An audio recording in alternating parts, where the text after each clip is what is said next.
বাইরে sound clear, এখানে স্টেজের মধ্যে সাউন্ড কম। একটা মাইক স্টেজের মধ্যে দেওয়া হচ্ছে।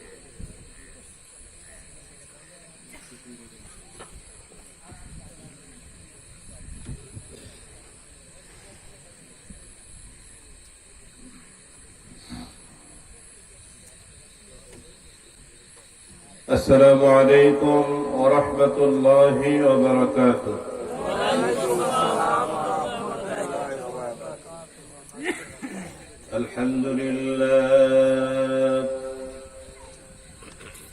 الحمد لله نحمده ونستعينه ونستغفره ونؤمن به ونتوكل عليه ونشهد أن لا إله إلا الله ونشهد أن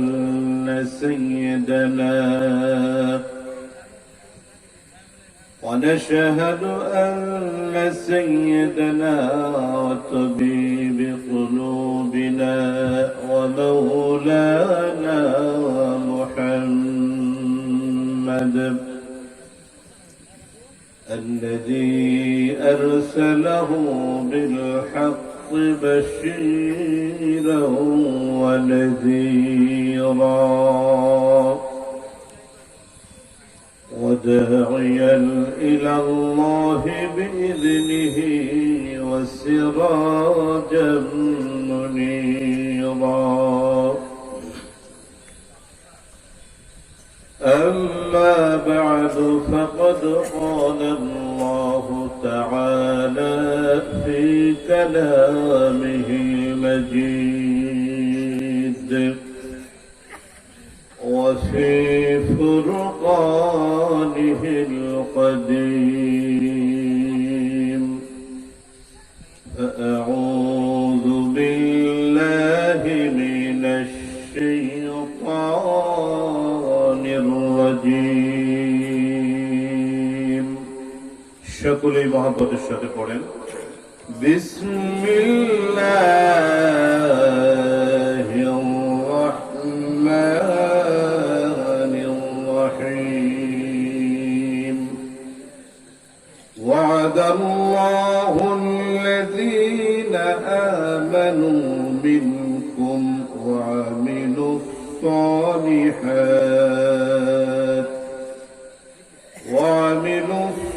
الصالحات ليستخلفنهم في الأرض كما استخلف الذين من قبلهم وليمكنن لهم دينهم الذي ارتضى لهم وليبدلنهم من بعد خوفهم أمنا. وقال النبي صلى الله عليه وسلم لا يؤمن أحدكم حتى يكون هواه تبعا لما جئت به إن الله وملائكته يصلون على النبي يا أيها الذين آمنوا صلوا عليه وسلموا تسليما. اللهم شكر موقع الشكر مولانا محمد وعلى آل سيدنا مولانا محمد. اللهم شكر موقع الشكر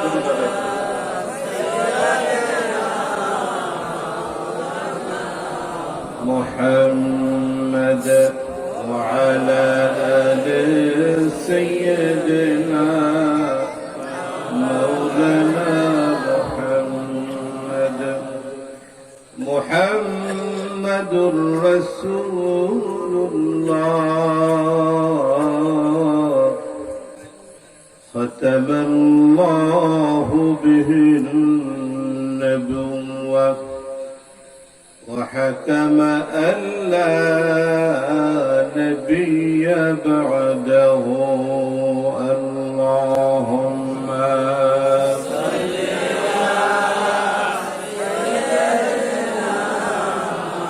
مولانا محمد وعلى آل سيدنا مولانا محمد مدينة مدينة مؤمنوں کی گنگنا ہے مدینہ محمد عاشقوں کی تمنا ہے اللہم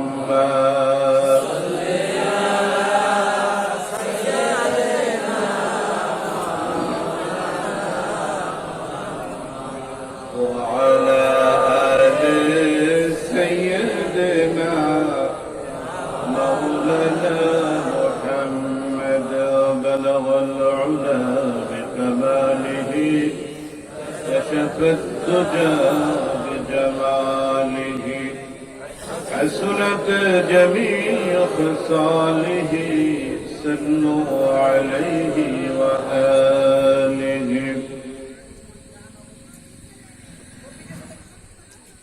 দক্ষিণ লেবুবনিয়া হাজীবাড়ি জামে মসজিদ সংলগ্ন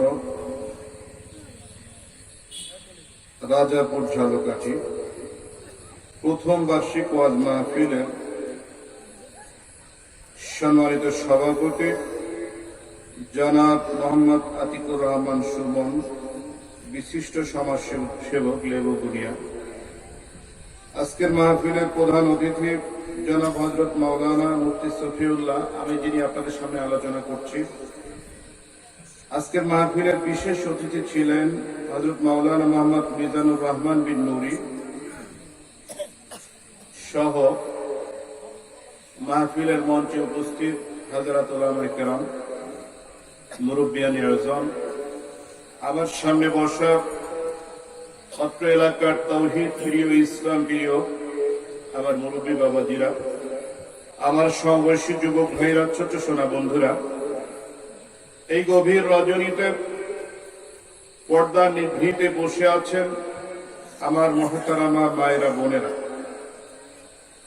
এই মুহূর্তে আমি আল্লাহ রাব্বুল আলামিনের দরবারে লাখো কোটি শুকরিয়া জ্ঞাপন করছি যে মহান রাব্বুল আলামিন আমাদেরকে সন্ধ্যা থেকে নিয়ে এই গভীর রজনী পর্যন্ত জান্নাতের বাগানের মধ্যে বসে জান্নাতের ফল আমাদের গ্রহণ করার তৌফিক দান করেছেন। এজন্য আমরা আল্লাহ রাব্বুল আলামিনের শানে শ্রদ্ধাবনত কণ্ঠে হৃদয়ের সবটুকুন আবেগ উজাড় করে দিয়ে আমরা শুকরিয়া জ্ঞাপন করছি আলহামদুলিল্লাহ। আরো একবার বলেন আলহামদুলিল্লাহ। লাকাল হামদু ওয়াশ শুকর ইয়া রাব্বি লাকাল হামদু কামা ইয়ানবাগি লিজালালি ওয়াজহিক ওয়া কাদিমি সুলতানিক। প্রিয় সুধী, রাত গভীর হচ্ছে, আপনারা দীর্ঘক্ষণ আলোচনা শুনেছেন।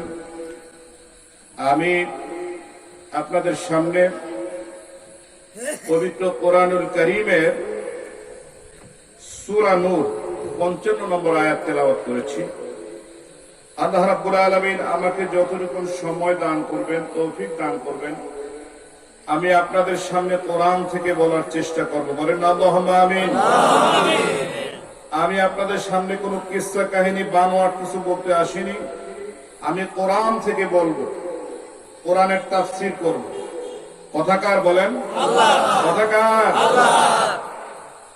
সুতরাং আপনারা হৃদয়ের কান দিয়ে শুনবেন এবং আমি প্রত্যেকটা মাহফিলে যে কথা বলে থাকি, যে কথাগুলো আমি আপনাদের সামনে বলবো, যারা শুনবেন, যিনি বলবেন, আল্লাহ সুবহানাহু ওয়া তাআলা সকলকে আমলে রূপান্তরিত করার তৌফিক দান করে। বলেন আল্লাহুম্মা আমিন। সম্মানিত সুধী, আমি আপনাদের কাছে মাঝে মাঝে কিছু প্রশ্ন করব, জবাব দিবেন। আচ্ছা বলেন তো, এই গোটা পৃথিবীতে যা কিছু আছে এটা কার সৃষ্টি? আমরা কার সৃষ্টি? আমাদের বেঁচে থাকা, মারা যাওয়া এটা কার হাতে? আমাদের মঙ্গল এবং অমঙ্গল দেওয়ার মালিক কে? সুতরাং যেই গ্রন্থ থেকে আমি এখন আপনাদের সামনে আলোচনা করব, কোরআনুল কারীম, এটা কার পক্ষ থেকে অবতীর্ণ হয়েছে? আল্লাহর পক্ষ থেকে। প্রিয় সুধী, তো আমি আপনাদের সামনে এই আয়াত থেকে যে কথাগুলো বলব, এই কথাগুলো ১৫০০ বছর আগে আল্লাহ রাসূল সাল্লাল্লাহু আলাইহি ওয়াসাল্লাম যখন সমাজের মধ্যে এর প্রচার এবং প্রসার শুরু করলেন, তখন এই কোরআনের পক্ষে ছিল একটা শক্তি, ঠিক কিনা বলেন? বিপক্ষে ছিল কিনা এক গ্রুপ? অবশ্যই ছিল। কিন্তু আমরা যেহেতু মুসলমান, আমরা কি কোরআনের পক্ষে কিনা? কথা বলেন। আমরা কোরআনের পক্ষে। আমাদের কলিজার মধ্যে, এই দেহে যতদিন পর্যন্ত এই রূহ থাকবে, আমরা কোরআনের পক্ষে বলেই যাব। বলেন না আল্লাহুম্মা আমিন। সম্মানিত সুধী, সূরা নূরের ৫৫ নম্বর আয়াত আমি তেলাওয়াত করেছি। আল্লাহ রাব্বুল আলামিন এই আয়াতে কারিমার মধ্যে মাত্র 2টা মেসেজ দিয়েছেন। কয়টা বলেন? 2টা। এই 2টা মেসেজ আল্লাহর পক্ষ থেকে যদি আমরা গ্রহণ করি, তাহলে আল্লাহ রাব্বুল আলামিন আমাদেরকে 3টা পুরস্কার দিবেন। কয়টা পুরস্কার? প্রিয় সুধী, আমি যে কথাগুলো মাহফিলে বলি, আমার প্রত্যেকটা কথা আমি চেষ্টা করি শ্রোতাদেরকে বোঝানোর জন্য। একটা ইউনিভার্সিটির টিচার, যত ভালো মাপের টিচার হোক না কেন, সে যখন লেকচার দেবে, তার ছাত্ররা যদি না বুঝতে পারে, কি বলেন, ওই টিচারের দাম আছে? দাম আছে? টিচার যেমনই হোক না কেন, যদি ওই শ্রেণী কক্ষের যতগুলো স্টুডেন্ট থাকে সবাই যদি বুঝে, তাইলে এইটা হলো তার সফলতা, ঠিক কিনা বলেন? তো আমি যে কথাগুলো বলবো, আমি চেষ্টা করব আপনাদেরকে বোঝানোর জন্য, এবং মুয়াজ্জা শুনবেন, এটা মুখস্থ করার চেষ্টা করবেন, এরপরে আমলে রূপান্তরিত করতে হবে। বলেন আল্লাহুম্মা আমিন। প্রিয় সুধী, তো সুতরাং অনেক সময় মাহফিল থেকে গেলে জিজ্ঞেস করে, ভাই কি ওয়াজ শুনলেন? আরে বাবা, অনেক সুন্দর ওয়াজ, হুজুরের যে কণ্ঠ মধুর মতো। বলে, ভাই কি ওয়াজ শুনলা, একটু বলো না। কি যে শুনছিলাম, রাতের বেলা শুনছি, তো এখন আর কিছু মনে নাই ভাই। কি বলেন, এরকম হয় কিনা? সম্মানিত সুধী, আবহাওয়া অনেক গরম, আপনাদের অনেকের সমস্যা হচ্ছে, বিশেষ করে আমারও হচ্ছে।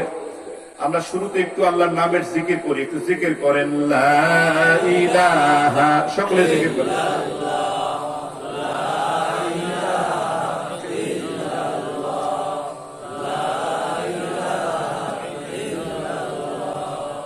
لا إله إلا الله لا إله إلا الله لا إله إلا الله محمد رسول الله। আমার ভাইরা, আল্লাহ রাব্বুল আলামিন এই পৃথিবীর জমিনে 1,00,000 মতান্তরে 2,24,000 পয়গম্বর আলাইহিস সালাতু ওয়াস সালামদেরকে প্রেরণ করেছিলেন। এই পয়গম্বরেরা বিভিন্ন সময় আল্লাহর কাছে বিভিন্ন আবেদন করেছে, আর একজন পাওয়ারফুল নবী ছিলেন, যার নাম সাইয়েদনা হযরত মূসা আলাইহিস সালাতু ওয়াস সালাম। একদিন মূসা আলাইহিস সালাম আল্লাহর কাছে বললেন যে আল্লাহ, আমি আপনার কাছে একটা স্পেশাল কালিমা চাই, যেই কালেমার জিকির আমি সব সময় করব। সুবহানাল্লাহ বলেন। মূসা আলাইহিস সালামের নাম আপনারা শুনছেন না? কি বলেন, কেমন নবী ছিলেন? অনেক পাওয়ারফুল নবী। এজন্য ইবারতের মধ্যে আসছে লিকুল্লি ফিরাউনিন মূসা। বুঝেন তো? ওলামা হযরত যারা আছে বুঝবেন। এই ফেরাউন শব্দটা আরবি ব্যাকরণের নিয়ম অনুযায়ী গায়রে মুনসারিফ, এটার মধ্যে জের অথবা তানবিন দেওয়া জায়েজ নাই, কিন্তু এইখানে হচ্ছে লিকুল্লি ফিরাউনিন মূসা। এই যে কাসরা অর্থ জের, তানবিন দুইটাই গ্রহণ করছে। অনেক সময় বড় বড় আপনার চাকরির ক্ষেত্রে ইন্টারভিউতে এটা প্রশ্ন করে যে ওস্তাদ বলেন এই ফেরাউন শব্দটা এটা কি মুনসারিফ না গায়রে মুনসারিফ? যদি বলে এটা গায়রে মুনসারিফ, তাহলে এখানে লিকুল্লি ফিরাউনিন মূসা হইল কেন, ফিরাউনিন হইল কেন? ইবারাতের অর্থ হচ্ছে প্রত্যেক ফেরাউনের এগেইনস্টে আল্লাহ তাআলা মূসা পাঠাইছেন। সুবহানাল্লাহ বলেন। তার মানে ফেরাউন কয়টা বলেন? ফেরাউন তো একটাই। তাহলে প্রত্যেক ফেরাউন বললো, তাহলে মূসা কয়জন? মূসা কয়জন? ফেরাউনও একজন, মূসাও একজন। সম্মানিত সুদীপ, এই কথার অর্থ হলো পৃথিবীর শুরু থেকে নিয়ে কিয়ামত পর্যন্ত আল্লাহ দ্রোহী একটা শ্রেণী সমাজের মধ্যে থাকবে, যারা আল্লাহ রাব্বুল আলামিনের এই কোরআনকে জমিনের মধ্যে ধ্বংস করার জন্য চক্রান্ত করবে, পায়তারা করবে। আল্লাহর আইনকে জমিনের মধ্যে তারা প্রতিষ্ঠিত হওয়ার জন্য বিরোধিতা করবে। আমার ভাইরা, আল্লাহর জমিনে সাইয়েদনা মূসা আলাইহিস সালাম যখন আল্লাহর এই দ্বীন প্রচারের জন্য এসেছিলেন, তখন ফেরাউন কিন্তু তার বিরোধিতা করেছিল। কথা ঠিক কিনা? এই আমি কি কোরআন থেকে বলছি?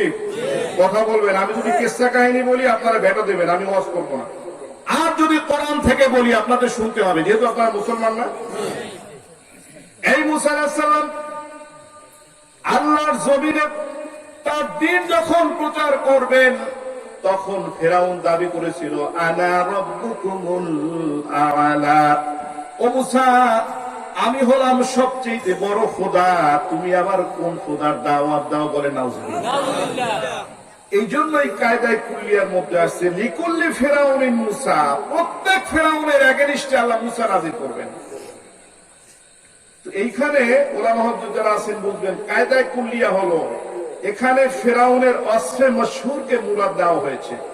অর্থাৎ ফেরাউনের চরিত্র নিয়ে এই পৃথিবীতে যত লোক আসবে, আল্লাহ আপনার মূসার চরিত্র দিয়া ওইরকম ইমানদারকে জমিনে পাঠাবেন। সুবহানাল্লাহ বলেন। সম্মানিত সুধী, এই মূসা আলাইহিস সালাম আল্লাহর কাছে বলে যে আল্লাহ স্পেশাল কালিমা দাও, স্পেশাল কালিমা দাও, যেই নাম দিয়ে আমি মূসা শুধু তোমারে ডাকবো, আর কেউ ডাকবে না। সুবহানাল্লাহ বলেন। এই দাবি কার?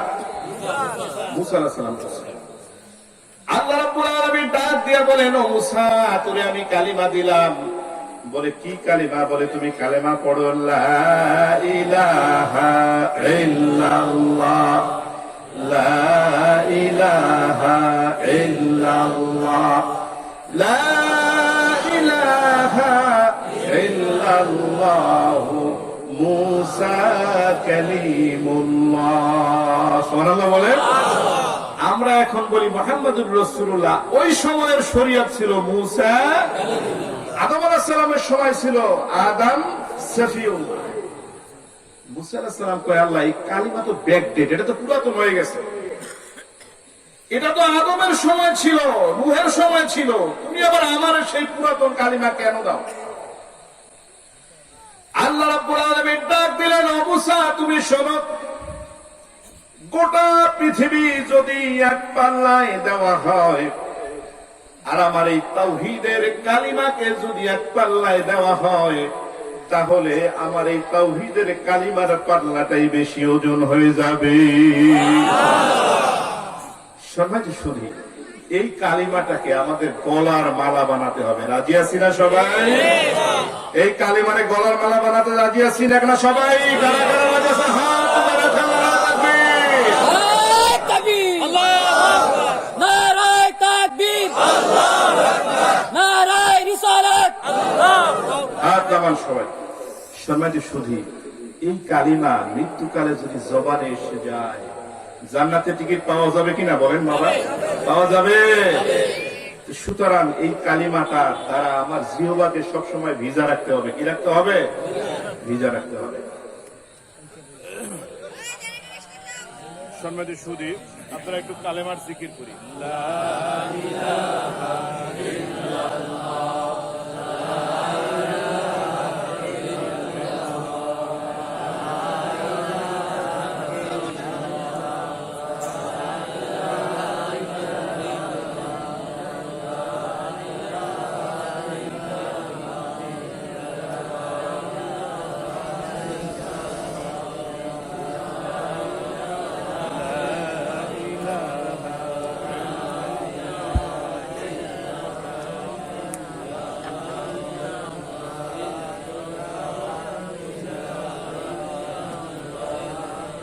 لا إله لا إله إلا الله محمد رسول الله صلى الله عليه وسلم। সম্মানিত সুধী, কোরআনুল কারীম থেকে আয়াত তেলাওয়াত করেছিলাম। শর্ত দুইটা, আর আল্লাহ রাব্বুল আলামিন মেসেজ দিয়েছেন কয়টা? তিনটা। মনে আছে তো আপনাদের? আমি আগেই বলছিলাম যে ওয়াজ মুখস্থ করবেন, শুনবেন, আমল করবেন। আর তা না হলে মসজিদে আপনার এখানে এসে কোনো লাভ আছে বলেন? যেই ছাত্র ক্লাসে বসে টিচার যে লেকচার দেয় এটা সে শোনে না, ও যদি সারাক্ষণ বসে থাকে, এই টিচার যাওয়ার পরে তার কোনো কাজে আসবে বলেন? কাজে আসবে? আমরা সকলেই আলোচনা শুনবো এবং সেটাকে হৃদয়ের কান দিয়ে শুনবো, বোঝার চেষ্টা করবো। আল্লাহ রাব্বুল আলামিন এই পৃথিবীর মধ্যে যত মাখলুক সৃষ্টি করেছেন এর মধ্যে শ্রেষ্ঠ কারা বলেন? কারা শ্রেষ্ঠ? মানুষ। এই মানুষের মধ্যে শ্রেষ্ঠতম কারা? ঈমানদার। কারা বলেন? কারা? ঈমানদার। আল্লাহ রাব্বুল আলামিন আল কোরআনুল কারীমের মধ্যে ওয়াদা করেছেন, وعد الله الذين آمنوا منكم وعملوا الصالحات ليستخلفنهم في الأرض। আল্লাহ তাআলা বলেন এই পৃথিবীর জমিনে যারা আমি আল্লাহর উপরে ঈমান আনবে, আমি আল্লাহরে বিশ্বাস করবে, এটা এক নম্বর শর্ত। আল্লাহকে আল্লাহ বলে বিশ্বাস করবে, ঈমান আনবে। ঈমানটা কেমন? ইকরার বিল লিসান, মৌখিক স্বীকৃতি দেবেন। তাসদীক বিল জিনান, অন্তরে সেটা সত্যায়ন করতে হবে। আমার ভাইরা, এই বাংলাদেশের প্রেক্ষাপটে এক সময় এমন ছিল, আমাদের এই বাংলাদেশে 1971 প্রেক্ষাপট, আপনারা যারা তদানীন্তন সময় ছিলেন, পাক হানাদার বাহিনীর নির্মম অত্যাচার থেকে বাঁচার জন্য অনেক হিন্দু ভাইরাও কিন্তু কালিমা মুখস্থ করেছিল, ঠিক কিনা বলে? তারা মুসলমানদের বাড়িতে এসে কালিমা এটা মুখস্থ করেছে পাক হানাদার বাহিনীদের নির্যাতন থেকে রক্ষা পাওয়ার জন্য, ঠিক কিনা বলে?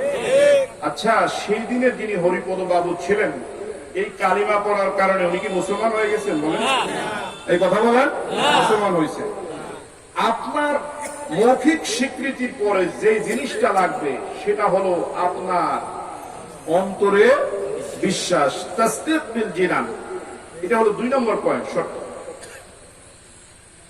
সম্মানিত সুধী, যখন আপনি ঈমান আনবেন, এই ঈমান যখন আপনি কলিজার মধ্যে ধারণ করবেন, এই পৃথিবীর জমিনে যত জিনিস আছে তার মধ্যে সবচেয়ে দামি হলো আপনার ঈমান। চিৎকার দিয়ে বলেন সুবহানাল্লাহ। আমার ভাইরা, একটা ব্যক্তির চাইতে দেশ বড়, স্লোগান আছে না নাই? গোটা পৃথিবীতে আসমান আর জমিনের মধ্যে, এই আসমানের নিচে জমিনের উপরে যা কিছু আছে এর মধ্যে সবচেয়ে দামি হলো একজন মুমিন ব্যক্তির ঈমান। চিৎকার দিয়ে বলেন সুবহানাল্লাহ। এই ঈমানটাকে আপনার বাঁচায় রাখতে হবে। এই কথা বলেন ঠিক কিনা?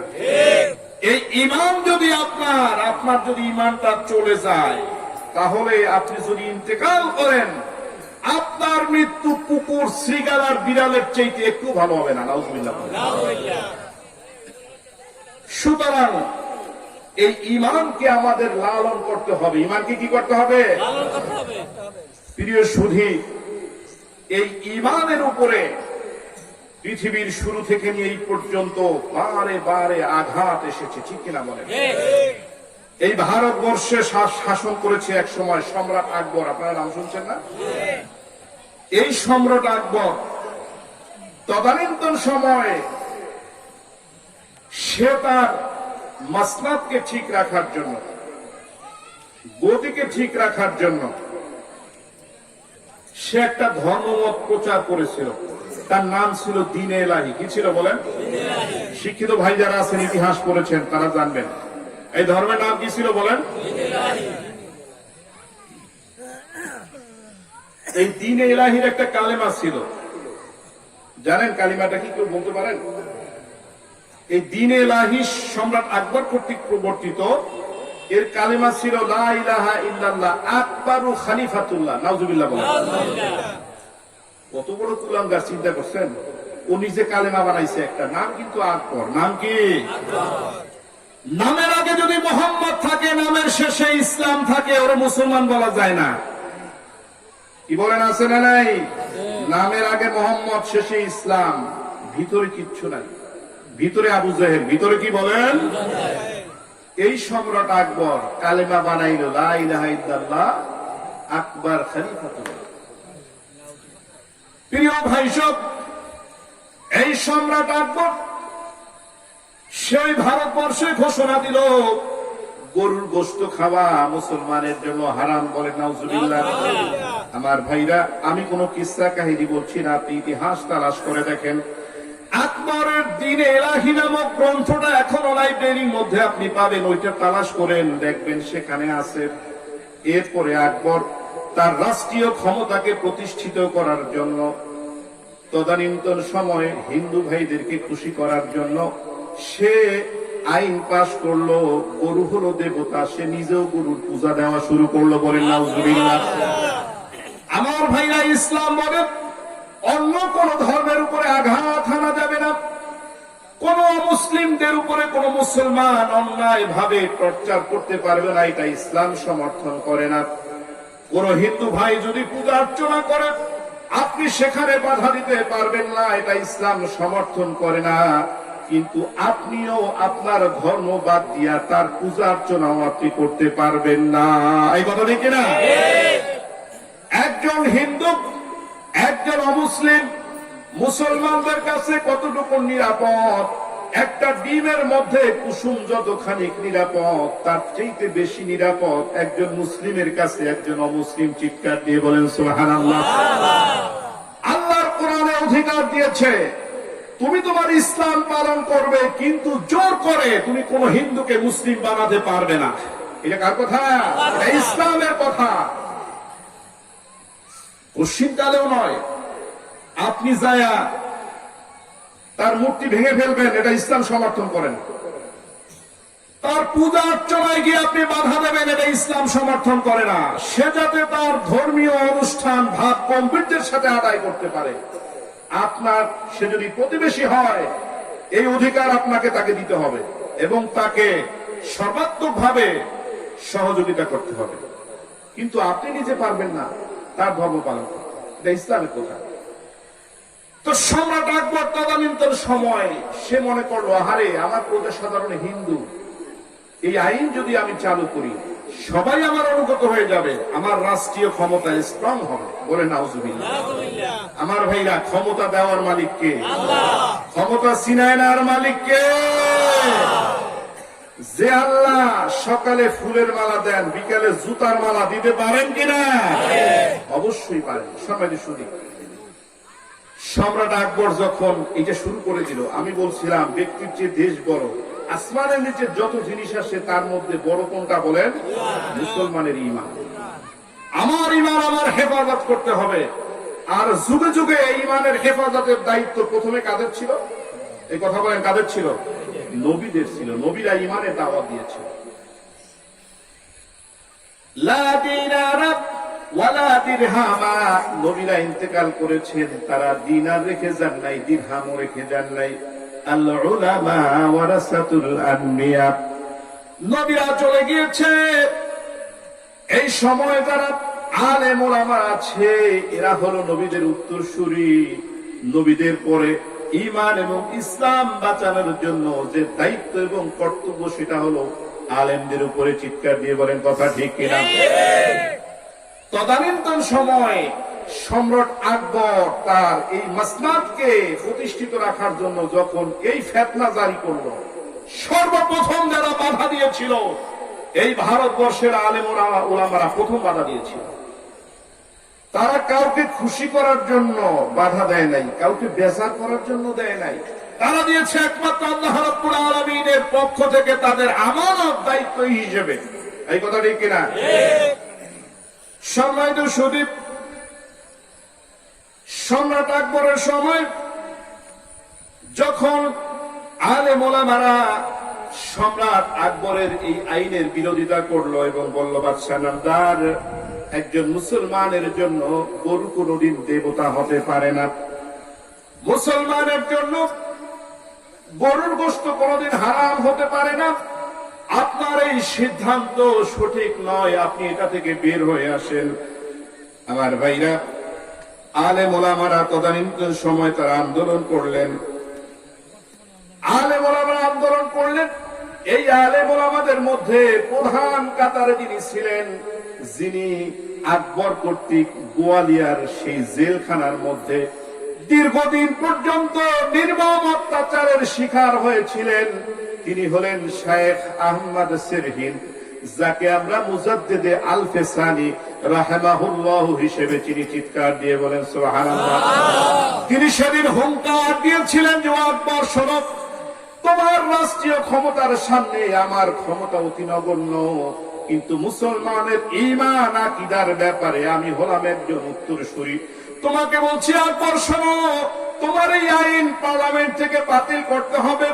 মুসলমানের জন্য কোনদিন গরুর গোশত খাওয়া নাজায়েজ হতে পারে না। এই আইন যখন সম্রাট আকবর পাশ করেছিল, বিরোধিতা করেছিলেন আল ফেসানি, যাকে মুজাদ্দিদ বলা হয়, জামানার মুজাদ্দিদ বলা হয়। দীর্ঘদিন পর্যন্ত ওই গোয়ালিয়ার দুর্গে, ওই কারাগারে তাকে নির্যাতন করা হয়েছে। এরপরেও এক চুল পরিমাণ তার এই ঈমানের দাবি থেকে তিনি ফিরে আসেন নাই। সুবহানাল্লাহ বলেন। অবশেষে আল্লাহ রাব্বুল আলামিন আকবরের এই দ্বীনে ইলাহিকে চূর্ণ বিচূর্ণ করে দিয়েছেন। ইসলামের পতাকা উড্ডীন হয়েছে। কথা ঠিক কিনা? আমার ভাইরা, আমি ইতিহাস আপনাদেরকে স্মরণ করিয়ে দিতে চাই যে কোরআনের পক্ষে আলেম ওলামারা আছে, এদেশের ঈমানদার তাওহীদি জনতা আছে। আমরা সব হারাতে পারি, কিন্তু ঈমান হারাতে পারি না। ঠিক কিনা বলেন? সম্মানিত সুধী, এই সম্রাট আকবর পেরিয়ে গেল, বাংলার স্বাধীনতার সূর্য হারালো। নবাব কার মাধ্যমে বলেন? কার মাধ্যমে? সিরাজউদ্দৌলার পতন হল। আর এই সিরাজউদ্দৌলার যে পতন হলো, এর পিছনে কারণ বাংলার মুনাফিক। কথা ঠিক কিনা? এই বাংলার চরিত্রে কিছু মুনাফিক ছিল। মুনাফিকদের কারণে বাংলার সূর্য অস্তমিত হলো, স্বাধীনতার শেষ সূর্য অস্তমিত হয়ে গেল। এই ভারতবর্ষে তখন ব্রিটিশ বেনিয়ারা এসেছিল। কারা এসেছিল? ব্রিটিশ বেনিয়া। কত বছর শাসন করেছে মনে আছে আপনাদের? কত বছর? 200 বছর গোলামীর জিনজির আমাদের গলায় পড়ানো ছিল।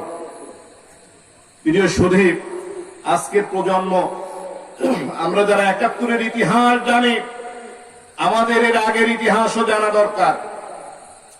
এই ভারতবর্ষে যখন ইংরেজরা এসেছিল, এদেশে এসে খ্রিস্টান মিশনারি যখন চালু করলো, মুসলমানদের ঈমান আকীদা থেকে যখন বের করে দেওয়ার চেষ্টা করলো, এই ভারতবর্ষে তখন বাধা দিয়েছিল এদেশের আলেম সমাজ। কথা ঠিক কিনা? সম্মানিত সুদীপ, ইতিহাস খুলে দেখেন, ওই ভারতের জমিনে হাজারো গাছ ছিল, যেই গাছের মধ্যে এই আলেম ওলামাদের লাশ সকালবেলা ঝুলন্ত অবস্থায় দেখা গিয়েছে। বলেন নাউজুবিল্লাহ। অসংখ্য অগণিত আলেম ওলামাদেরকে কারাগারের মধ্যে বন্দী করে হত্যা করা হয়েছে। অসংখ্য অগণিত আলেম ওলামাদেরকে নির্যাতন করা হয়েছে। আমার ভাইরা, একজনের নাম শুধু আপনাদের সামনে আমি বলছি, আলোচনা অনেক লম্বা। আমরা বলছিলাম আমাদের ইতিহাস, আম্বিয়াদের ইতিহাস, আমাদের ইতিহাস, পয়গম্বরের ইতিহাস, এদেশের আলেম ওলামাদের ইতিহাস, নবীদের ইতিহাস ভুলে গেলে চলবে না।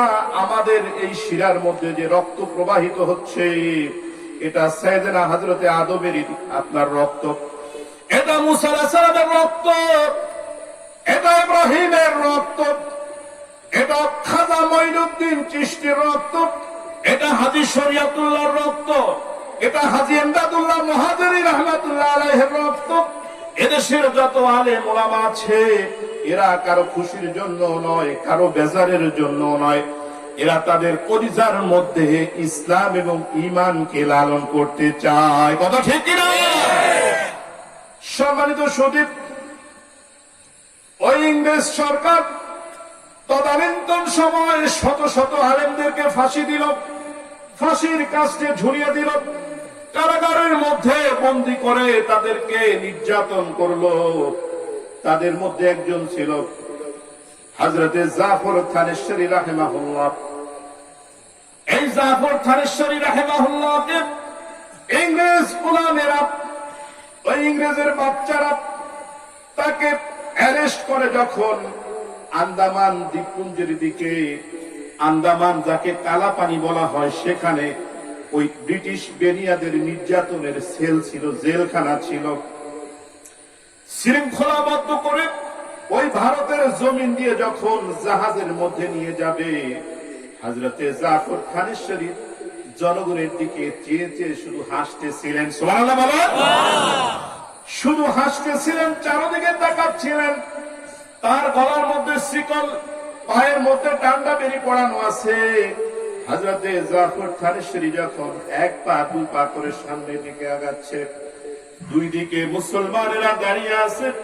মুসলমানের চোখ থেকে টপ টপ করে পানি পড়তেছে যে হারে এত বড় একজন আল্লাহর ওলি, এত বড় একজন আল্লাহর আলেম, এত বড় একজন সম্মানিত ব্যক্তি, এই ব্যক্তিকে শৃঙ্খলাবদ্ধ করে আন্দামানের দিকে নিয়ে যাওয়া হচ্ছে। ভক্তবৃন্দ যারা ছিল দু চোখের পানি ফেলতেছে। এমন সময় দেখা গেল একজন মহিলা বোরকা পরিহিতা, ছোট্ট ছোট্ট দুইটা নাবালক শিশু সন্তান নিয়ে দাঁড়ায় আছে। হযরতে জাফর থানেশ্বরী রাহিমাহুল্লাহ তাদের দিকে তাকালেন। তাকানোর পরে দেখতে পারলেন যে মহিলাটা আর কেউ নয়, তার নিজের স্ত্রী। ছোট্ট দুইটা মাসুম বেগুনা বাচ্চা, ওই দুইটা তার সন্তান। স্ত্রী তার দিকে ফেল ফেল নয়নে বোরকা পরে দাঁড়িয়ে আছে।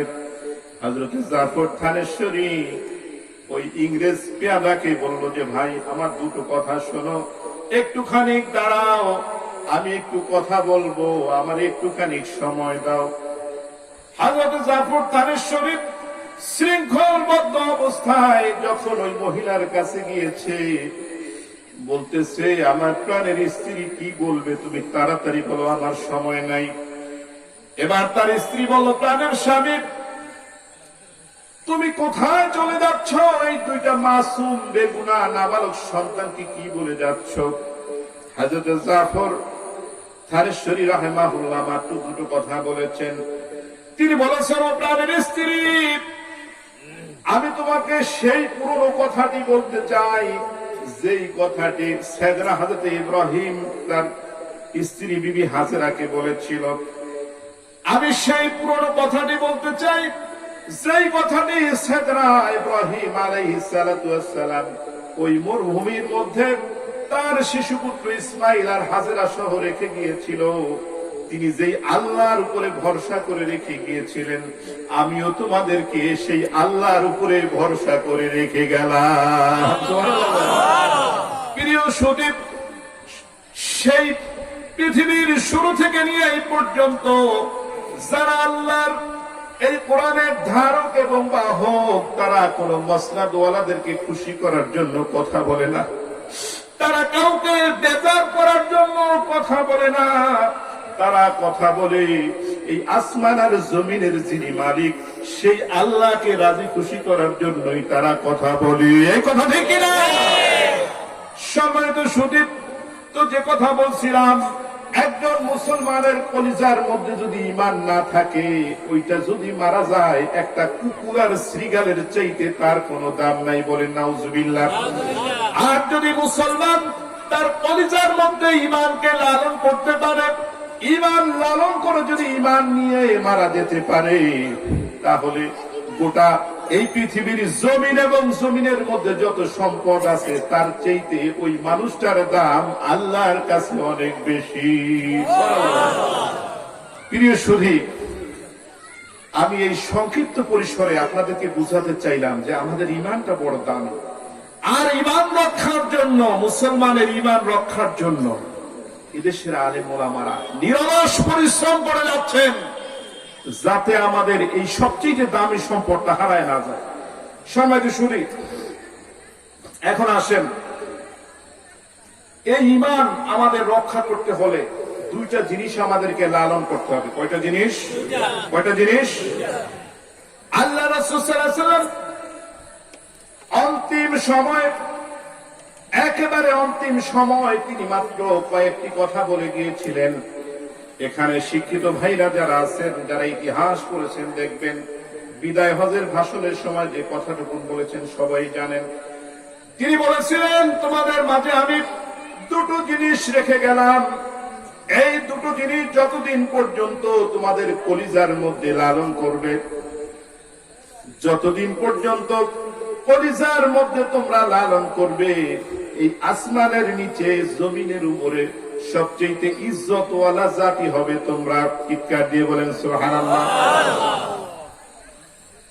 তারাকতু ফীকুম আমরাইন তামাসসাকতুম বিহিমা কিতাবাল্লাহি ওয়া সুন্নাতু রাসূলিহি। এক নম্বরে হলো আল্লাহর পক্ষ থেকে যে কোরআন নাজিল হয়েছে, এই কোরআন মুসলমানদের কলিজার মধ্যে যতদিন থাকবে, মুসলমান তার হৃদয়ে যতদিন কোরআন লালন করবে, আল্লাহ বলেছেন, ও পৃথিবীর মানুষ, গোটা জাতির মধ্যে তোকে আমি সবচেয়ে ইজ্জতওয়ালা বানাবো। সুবহানাল্লাহ বলেন। দুই নম্বরে হলো আপনার আমার নবী মুহাম্মদ সাল্লাল্লাহু আলাইহি ওয়াসাল্লাম তার মুখনিসৃত যে বাণী আছে, এইটা যদি আপনি কলিজার মধ্যে লালন করতে পারেন, তাহলে আসমানের নিচে জমিনের উপরে আপনি হবেন সবচেয়ে সম্মানিত, দামি। সুবহানাল্লাহ বলেন। প্রিয় সুধী, এখন এই কোরআন আপনি লালন করবেন, এই কোরআন নিয়ে ষড়যন্ত্র আবু জেহেলের সময় ছিল কিনা বলেন? এই ছিল, আবু জেহেলের সময় ছিল, এখন আছে না নাই? আমি আগেই বলেছি, আমি কোন মসনদওয়ালার বিরুদ্ধে কথা বলি না, পক্ষেও কথা বলি না। এই কথা বলছি কোন জায়গা থেকে কথা বলেন? আমি কি কোরআনের বাইরে কথা বলছি? আপনারা সম্প্রতি শুনেছেন আমাদের পার্শ্ববর্তী দেশ, আমাদের প্রতিবেশী, প্রতিবেশীরা আপন হয় না পর হয় বলেন? প্রতিবেশী তো আপন। আল্লাহ রাসূল বলেছেন, প্রতিবেশী হলো তোমার ডানে, তোমার বামে, তোমার সামনে, তোমার পিছনে 40 ঘর হলো তোমার প্রতিবেশী। বলে নাই সে মুসলিম হবে কিনা, বলে নাই সে হিন্দু হবে কিনা, বলেন নাই তিনি খ্রিস্টান হবে কিনা, যে কোন ধর্মাবলম্বী থাক না কেন, তারা সকলেই তোমার প্রতিবেশী। বলেন সুবহানাল্লাহ। আল্লাহ রাসূল বলেছেন, ওই ব্যক্তি ইমানদার নয়, ওই ব্যক্তি ইমানদার নয়, ওই ব্যক্তি ইমানদার নয় যে রাতের বেলা পেট পুরে খেলো কিন্তু তার প্রতিবেশী অভুক্ত অবস্থায় রাত্রি যাপন করলো, ওই ব্যক্তি কশিনকালেও পূর্ণ ইমানদার নয়। মুহাম্মদ সাল্লাল্লাহু আলাইহি ওয়াসাল্লাম এই কথা বলেন নাই, যে তোমার প্রতিবেশী যদি হিন্দু হয় অভুক্ত অবস্থায় থাকলে সমস্যা নেই, কথা বলেন নাই। যেই হোক না কেন, যদি সে হিন্দু হয় তার অধিকার আছে, আপনাকে তার অধিকার দিতে হবে, তার দেখভাল করতে হবে, তার খোঁজ খবর নিতে হবে, সর্বাবস্থায় তার সাথে ভালো আচরণ করতে হবে। এই কথা ঠিক কিনা? এটা কিসের শিক্ষা বলেন? ইসলামের শিক্ষা। এটা ইসলামের শিক্ষা। প্রিয় ভাই সব, আজকে আমাদের সবচেয়ে দামি যে জিনিস, আমরা বাড়ি হারাতে পারি, ঘর হারাতে পারি, জায়গা জমি সব হারাতে পারি, ঈমান হারাতে পারি না, কোরআন ছাড়তে পারি। এক কুলাঙ্গারের বাচ্চা এই কোরআন থেকে 26টি আয়াত বাদ করতে হবে, এই জন্য রিট করেছে, আপিল করেছে। এই কথা ঠিক কিনা? আমার ভাইরা, কোরআন কি ওর বাপের সম্পদ? এই কথা বলেন। কোরআনের মধ্যে হাত দেওয়ার সুযোগ কারো আছে? এই আছে? আল্লাহ রাব্বুল আলামিন বলেছেন, ইন্না নাহনু নাযালনাল কুরআনা ওয়া ইন্না লাহু লাহাফিজুন। সুবহানাল্লাহ বলেন। আল্লাহ রাব্বুল আলামিন বলেন, নিশ্চয় কোরআন আমি আল্লাহ রাব্বুল আলামিন নাযিল করেছি এবং কোরআনের হেফাজতের জিম্মাদারি আমি আল্লাহ